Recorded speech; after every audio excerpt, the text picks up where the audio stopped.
Todos estamos envueltos en procesos educativos de diferentes maneras, sea que seamos padres, pastores, ministros y en especial maestros de educación cristiana. Mi nombre es Jennifer Contreras y quiero invitarte al curso que comienza el próximo lunes 26 de octubre, donde trabajaremos métodos creativos de enseñanza. Vamos a hablar de las características del alumno, cuáles son los elementos esenciales del aprendizaje y cuáles son los mejores métodos para poder lograr ese aprendizaje. Te espero y que el Señor te bendiga.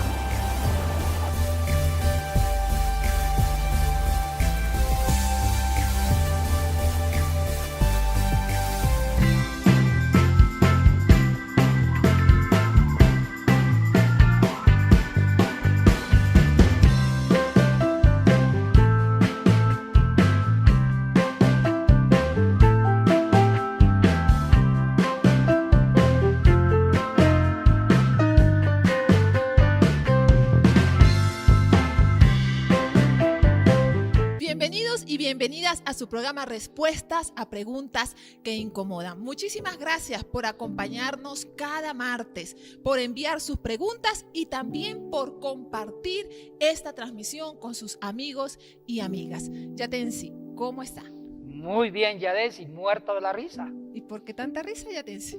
Porque está haciendo mucho frío en Quito. ¿Es verdad? Todos nos toca cubrirnos, taparnos bien por el frío. Es verdad, ya te decimos, sí. es verdad, está haciendo mucho frío. Y usted viene con un gran saco, yo también con saco, para no morirnos del frío. Quito es una ciudad bastante fría, 2.750 metros de altura. Y los que no conocen Quito, vengan a Quito y disfruten el frío hermoso de Quito y una buena altura. Así es, así es. Muchísimas gracias a Nelson Vázquez, quien nos envía su pregunta.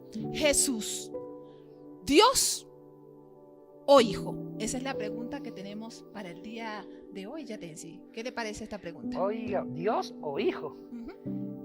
Y yo había escuchado, Yatensi, que eso ha sido el comienzo de muchas disputas doctrinales. Así es. No, ahora último, desde el principio de la era cristiana, sobre la palabra que Cristo es hijo.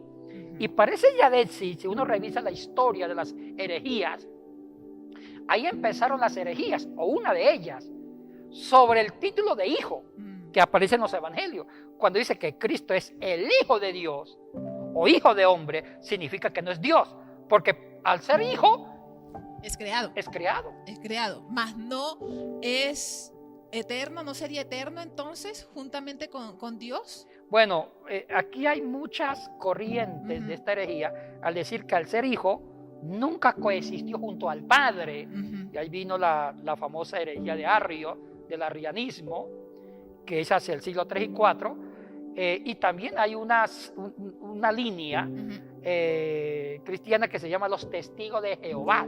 Correcto. Que ellos dicen que Cristo nunca tuvo la misma sustancia del Padre, porque Cristo tiene la condición de hijo, y por ser el hijo nunca va a coexistir con el Padre. El hijo nunca tuvo el mismo origen del Padre. El hijo es creado por el Padre. Entonces, con esa palabrita hijo ha originado muchas confusiones exegéticas, bíblicas, hermenéuticas y teológicas por la bendita palabra hijo. ¿Cuál sería ese fundamento bíblico que usan los testigos de Jehová para su pensamiento? Bueno, yo sospecho de algo, Yadetsi. Los testigos creo que vienen de una herejía mucho más vieja, que es el arrianismo. Nunca me han dicho que hay una conexión directa, pero yo creo que hay una conexión. Porque los primeros que pensaron que Cristo era hijo no fueron los testigos, fue el arrianismo. Y nos toca, para contestar esa pregunta, Yada, nos toca remontarnos al origen de esa herejía. ¿Quién entonces es Arrio para comenzar con esta explicación, Yatensi? Bueno, Arrio, como dijo una alumna mía una vez en una universidad, Arrio fue un hombre. Bueno, Arrio fue un sacerdote, un presbítero de Alejandría, que estaba al norte de África, y Alejandría fue una ciudad muy importante en la civilización antigua a través de los descendientes de Ptolomeo. lo descendí a través de uno de los generales de Alejandro el Grande. Cuando murió Alejandro, ya existía Alejandría fundada para él, y uno de los generales, Ptolomeo, gobernó Israel y el norte de África desde Egipto, desde la capital que era Alejandría. Alejandría se convirtió en una fuente de civilización, desplazando la antigua Atenas, la antigua Grecia. Entonces, en Alejandría se fundó una iglesia muy importante, de mucha influencia, y había un obispo que se llamaba Alejandro, pero había un sacerdote llamado Arrio. Arrio posiblemente nació, aquí hay unas inconsistencias en la fecha del nacimiento de Arrio. Para unas fuentes, Arrio nació en el año 250 en la antigua Libia, y otros dicen en el 256. Se habla entre el 250 y 256, nació Arrio en la antigua Libia y murió en Constantinopla. En eso sí hay exactitud. El lugar donde murió Arrio, pues murió en el año 336, 11 años después del Concilio de Nicea, y murió en Constantinopla. Más o menos duró 80 años.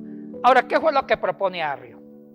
Arrio justo se basa en uno de los títulos cristológicos que usan los evangelios para asignar a Cristo, a Jesús, y es el término hijo. Hijo. Entonces, ¿por qué? Porque en los evangelios, y esto es un término exclusivo en los evangelios. Pero, ¿hijo de Dios o hijo de hombre? Porque hay dos formas en cómo se llama, ¿no? Correcto, ya dice. Usan los dos. ¿Ya? Cuando dice hijo de hombre, hijo de Dios. Y más cuando dice hijo de Dios. Te dice Arrio, la palabra hijo, que es hijo de Dios, hijo del Padre, significa que el hijo nunca tuvo el mismo origen que el padre, porque el Padre creó al hijo, o sea que el hijo es posterior al Padre. Bajo esta lógica, que es una buena lógica, fundamentó su doctrina. Entonces dice Arrio, el Padre, que es Dios, siempre existió en la eternidad.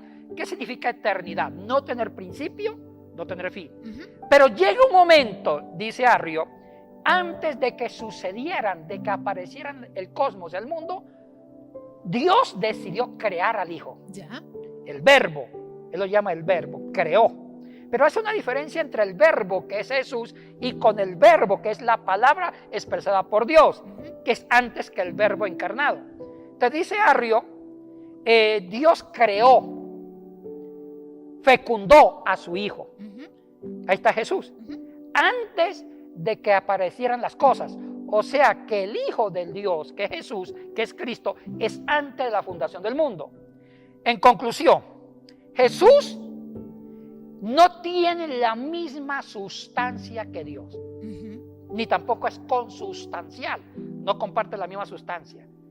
Y hace una diferencia entre la parte divina del Padre con la parte divina de Cristo. Dice, la esencia divina, la parte divina de Dios es una divinidad por esencia, por identidad, por ser. En cambio, la divinidad de Cristo es una divinidad por voluntad de Dios y por adopción. Interesante, adopción por ser hijo. Sí. O sea que lo divino de Cristo no es el mismo concepto de lo divino de Dios, porque la divinidad de Dios es por identidad, por naturaleza, y la divinidad de Cristo es por voluntad de Dios y es por adopción. Oiga, qué interesante. Entonces, en conclusión, Arrio está cuestionando la doctrina de la Trinidad. Bueno, primero no existía la doctrina de la Trinidad como doctrina, sino las ideas de la Trinidad como principio bíblico. Entonces Arrio dice que la salvación, Cristo nunca nos redimió por ser Dios.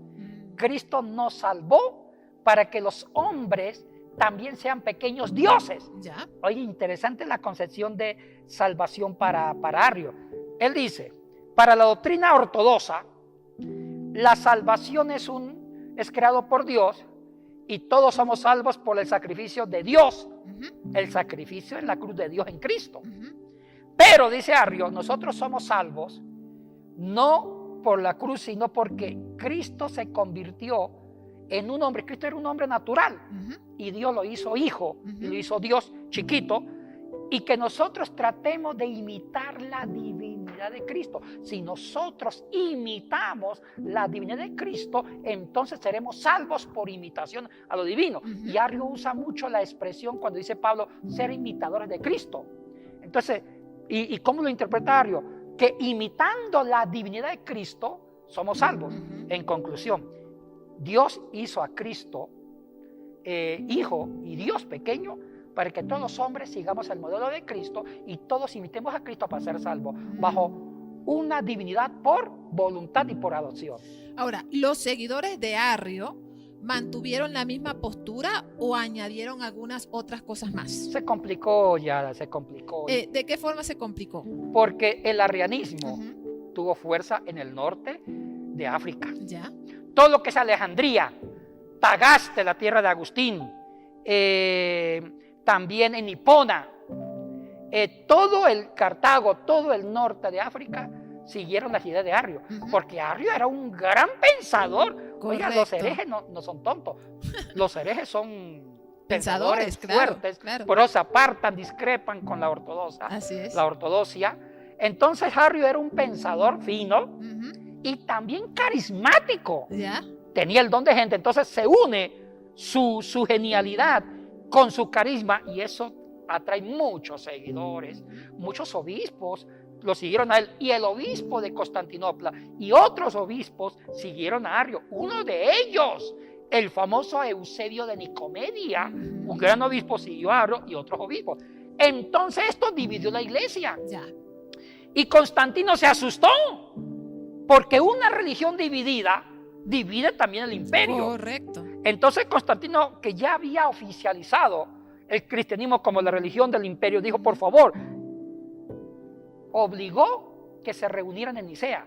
Y ahí fue que provocó el primer concilio ecuménico en el año 325 después de Cristo al norte de Asia Menor, en Bitinia, lo que antes se llamaba Nicea, lo que ahorita es Turquía.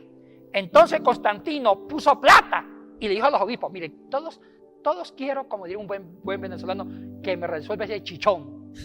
Quiero que todos los obispos piensen lo mismo. No me interesa, dijo Constantino, en qué es lo que van a creer. Si Cristo fue un Dios pequeño o tuvo la misma esencia del Padre, eso es irrelevante. Quiero que todos piensen lo mismo y lleguen a un acuerdo. Financió el primer concilio ecuménico. Digo ecuménico porque unía a todos los cristianos de Occidente y Oriente. Entonces los unió en Bitinia para que resolvieran la controversia cristológica. Si Cristo era un Dios por adopción, por voluntad del Padre, o tenía la misma sustancia que Dios. ¿Y llegaron a un acuerdo? ¿Solucionaron esto? Sí. ¿Cuál fue esa solución? Bueno, Arrio tuvo opositores. ¿Ya? Y un gran opositor, aparte de Alejandro, que era el obispo de Alejandría, tuvo a un gran apologista, y más por ser un gran pensador, tenía un carácter fuerte que la gente respetaba. ¿Ya? ¿Sabe quién fue? Atanasio. Atanasio también fue obispo de Alejandría y se declaró enemigo de Arrio. Y Atanasio agitó las aguas junto con Alejandro, el obispo de Alejandría, y ellos fueron los protagonistas del concilio de Nicea y sumaron votos a favor de excomulgar a Arrio. Ya. Entonces Nicea llegó a lo que hoy se llama la famosa fórmula cristológica que se llama la unión hipostática. Ahí llegó. Y esa unión hipostática ya la había propuesto un gran filósofo, teólogo, Eusebio de Cesarea. ¿Cuál fue la conclusión? Antes de ir a esa conclusión, ¿qué significa hipostático? Significa esencia, ¿Ya? de la misma esencia. Okay. Viene también de sustancia, es un término griego. Ahora bien, Yadesi, ¿cuál fue la conclusión? Decir que Cristo tiene las dos naturalezas. Era para debatir las ideas de Arrio, lo divino y lo humano. ¿Ya? Pero esas dos naturalezas estaban unidas, no, eran inseparables en una sola persona. Entonces, ahí nació la famosa fórmula de Nicea, que hasta el día de hoy, en nuestras iglesias evangélicas y también históricas, como luterana, presbiteriana, y también la Iglesia Católica Romana, y también los anglicanos, y también el cristianismo ortodoxo ruso y griego mantienen la misma fórmula ortodoxa. Cristo tiene las dos naturalezas en una sola persona. Y se usó mucho, Yadesi, el lenguaje filosófico de Aristóteles, de la metafísica.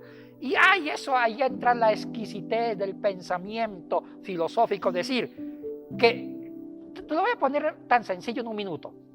Cristo tiene la misma sustancia que el Padre.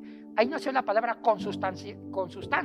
O sea que la esencia de Cristo es la misma esencia sustancia del Padre. O sea que Cristo no tiene una naturaleza aparte del Padre. Y Cristo no es un Dios chiquito como decía Arrio. Cristo es tan Dios porque tiene la misma esencia de Dios que el Padre o que Dios Cristo. Y eso se usó para desbaratar la cristología de Arrio. Ahora, Yatensi, aquí usted como un profesor, un erudito de la palabra, ¿realmente sí tiene esta explicación y se puede entender esta unión hipostática? Ay, es complicada. Por eso, que sí?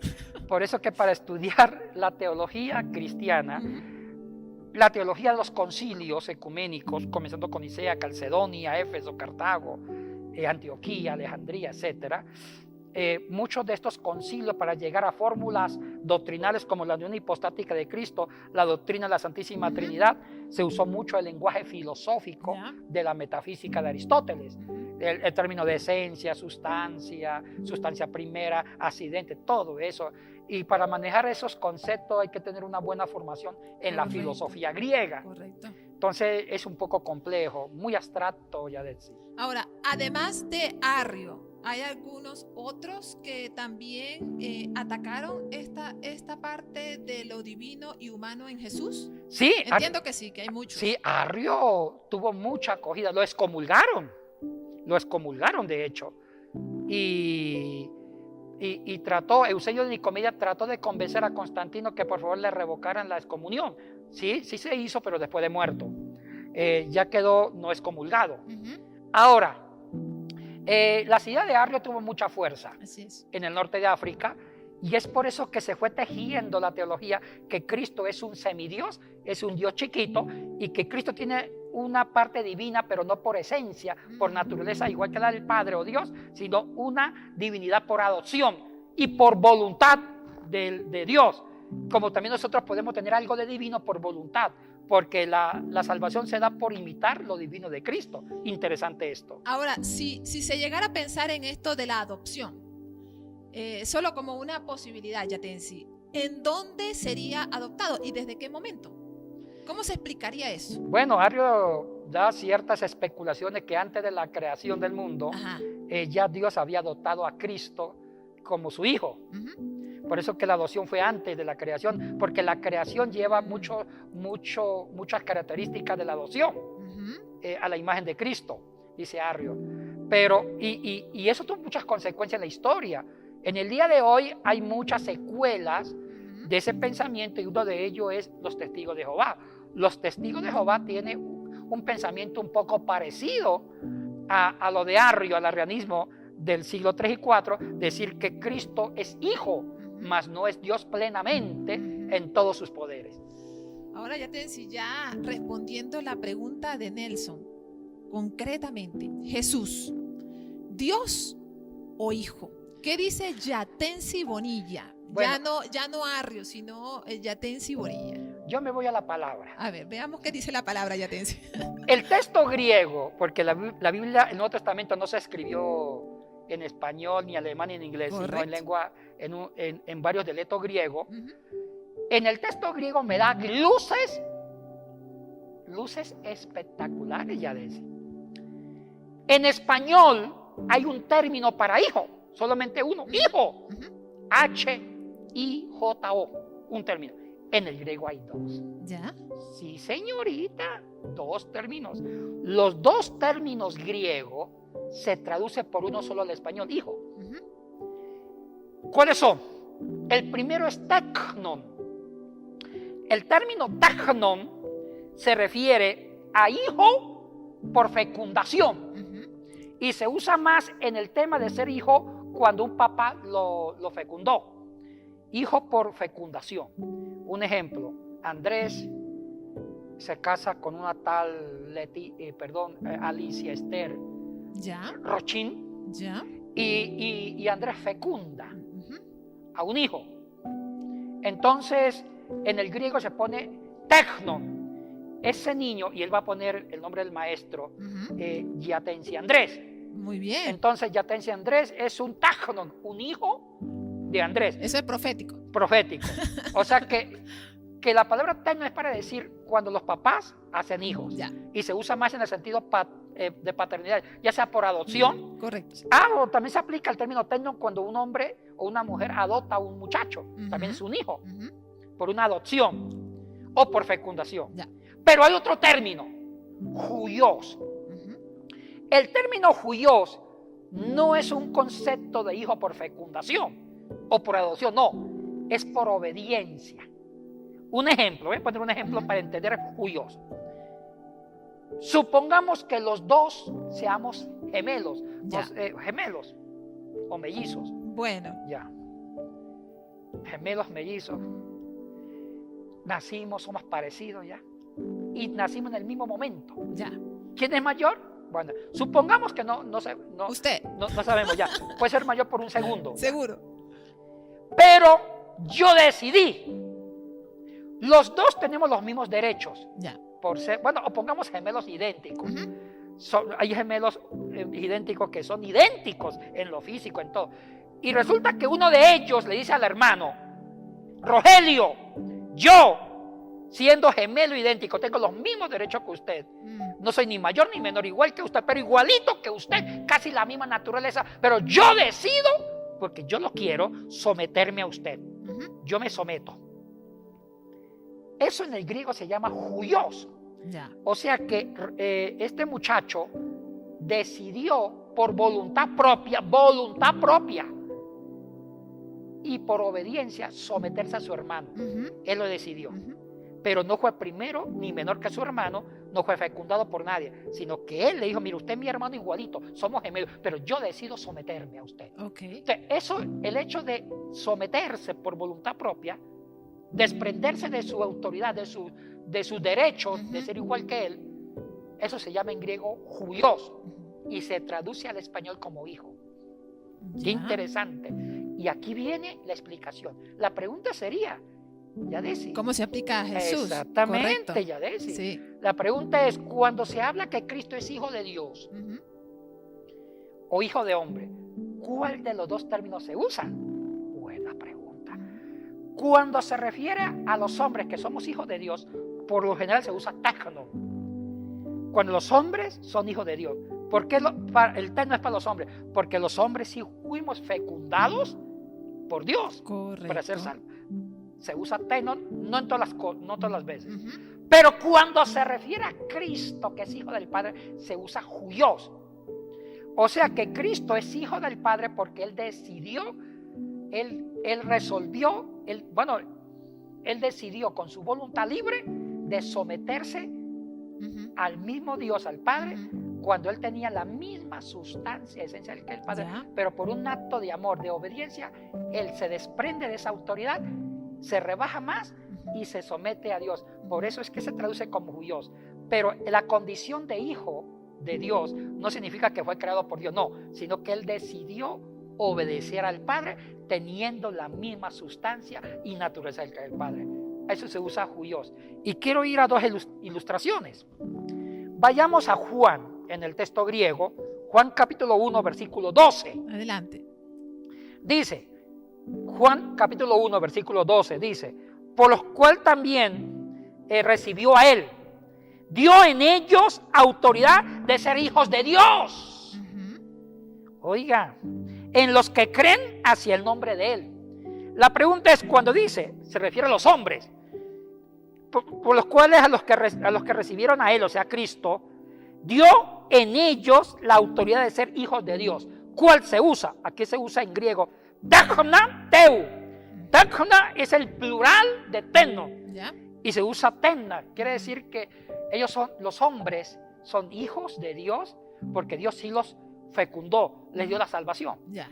Pero si vamos a Marcos capítulo 8, versículo 31, cuando dice que el Hijo de Dios o el Hijo del Hombre va a ser entregado, y vamos, aquí dice versículo 31, Marcos 8, versículo 31, en uno de los anuncios de la pasión y muerte de Cristo, y enseñaba a ellos que el Hijo de Hombre va a padecer por muchos. El Hijo de Hombre, o también se usa Hijo de Dios. ¿Cuál de los dos términos se usa? Takanon, huyó. Aquí se usa la palabra huyón. Huyón tou antropou, Hijo de Hombre. O sea que Cristo es Hijo de Dios, no porque Dios lo fecundó, sino porque Él decidió con su voluntad libre someterse al Padre, de negar, de renunciar por un momento de sus derechos divinos, de su misma naturaleza, se somete al Padre encarnándose. Y por ese acto de obediencia, de libertad, de una voluntad que se somete, se llama huyón. Pero huyón nunca significa hijo por fecundación. Entonces, ya el griego me lo aclaró. Correcto. Y esta es una traducción semántica que usted está usando. Es Sí. como una traducción desde el mismo lenguaje en Exactamente, griego. sí. Muy bien. Y entonces, Yatensi, podemos concluir que Jesús es Dios, pero también es Hijo, porque es la pregunta de ¿Cuál es el pensamiento del Nuevo Testamento? Sí. Es con la palabra griega. Y una cosita, Yadetsi. Yo he revisado esto con mucho cuidado.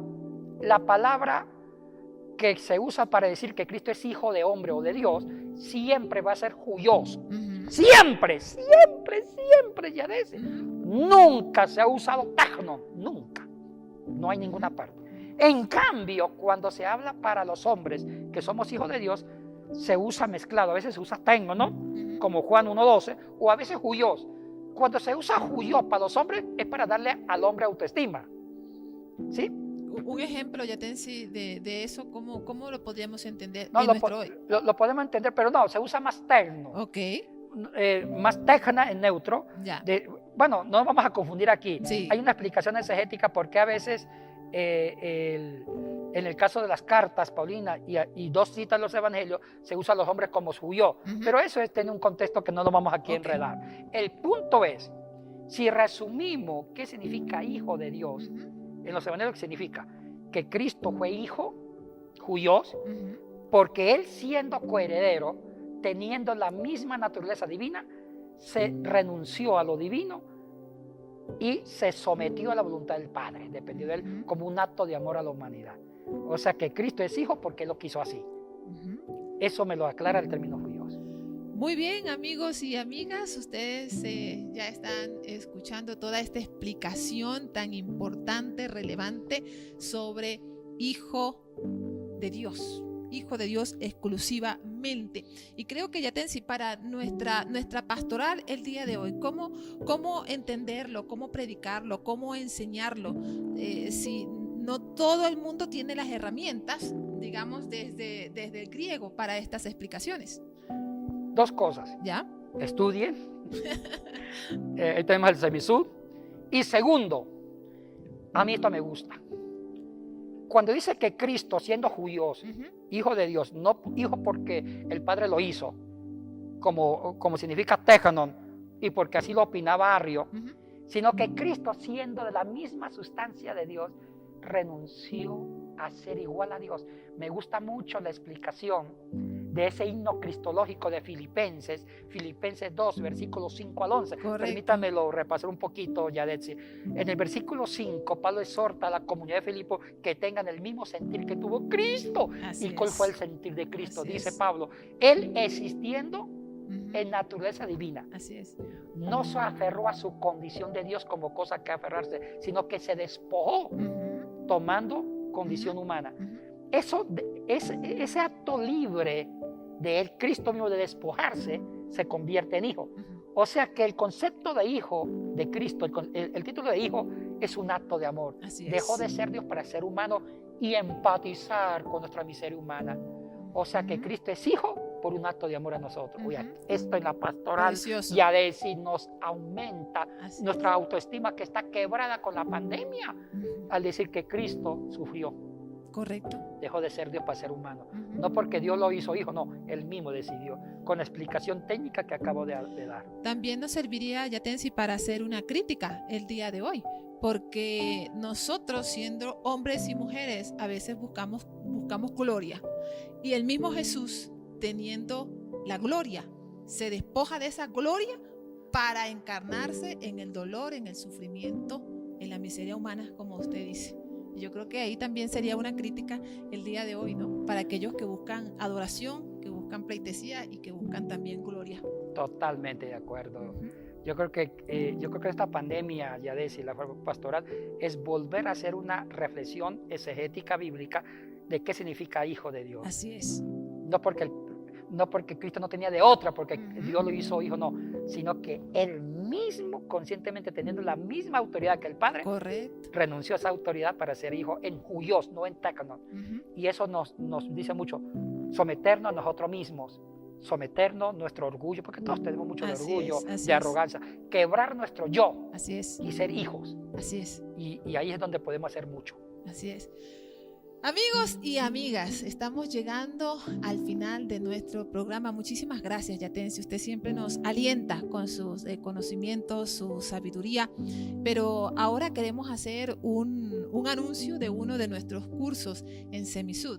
Está por comenzar un curso sobre métodos de enseñanza creativa e innovadora con la doctora Jennifer Contreras, a comenzar el 26 de octubre, desde las 6 hasta las 9 de la noche. ¿Qué dice usted al respecto, Mire, Yatensi? yo les invito a que tomen el curso, Ujú. porque el recurso, la maestra, mis respetos.